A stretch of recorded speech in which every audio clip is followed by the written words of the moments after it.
EPF ग्राहकों के लिए सबसे बड़ी खबर, आपका भी है अकाउंट तो जान ले ये नियम। ईपीएफ एक रिटायरमेंट स्कीम है। इसमें एम्प्लॉयर और एम्प्लॉयज़र हर महीने योगदान देते हैं ताकि रिटायरमेंट के बाद एम्प्लॉय अपने खर्चों को मैनेज कर सके।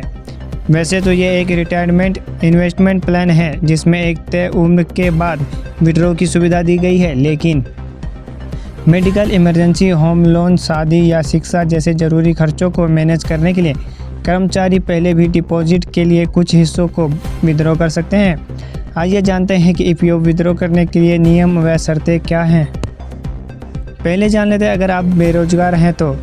अगर कोई व्यक्ति कम से कम 1 महीने से बेरोजगार है तो वह 75% अमाउंट निकाल सकता है।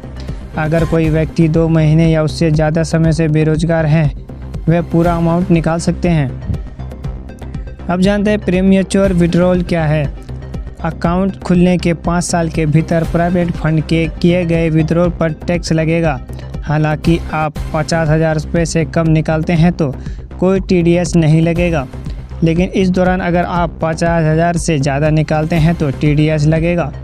अगर आप अपना पैन कार्ड दिखाते हैं तो 10% का टैक्स लगेगा। अगर आप नहीं दिखाते हैं तो 30% से ज़्यादा चार्ज लगेगा।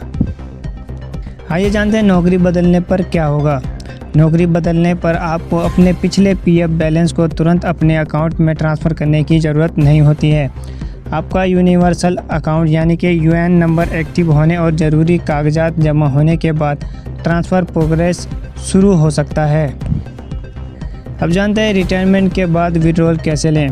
ईपीएफ एक्ट के अनुसार सदस्य को 58 साल की उम्र में रिटायर होने के बाद अपने फाइनल स्टेटमेंट क्लेम के लिए अप्लाई करना होगा।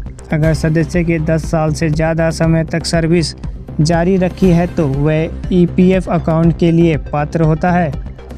अगर सदस्य रिटायरमेंट के समय 10 साल के पीरियड तक नहीं पहुंचा है तो वह अपने ईपीएफ के साथ साथ ईपीएस का पूरा अमाउंट निकाल सकता है। रिटायरमेंट के बाद ईपीएफ अकाउंट से निकाले गए अमाउंट पर कोई टैक्स नहीं लगेगा। अब बता दें कि होम लोन चुकाने के लिए ईपीएफ विड्रॉल कैसे निकाल सकते हैं।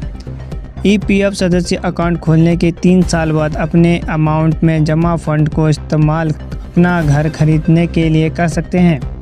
ईपीएफ योजना 1952 में पैराग्राफ 68 BD के तहत ईपीएफ सदस्यों का नया घर बनाने में ईएमआई का भुगतान करने या होम लोन पर डाउन पेमेंट के लिए अपनी जमा 90% तक निकालने की रिक्वेस्ट कर सकते हैं। और ऐसे ही महत्वपूर्ण सूचना के लिए हमारे चैनल को सब्सक्राइब कर दें।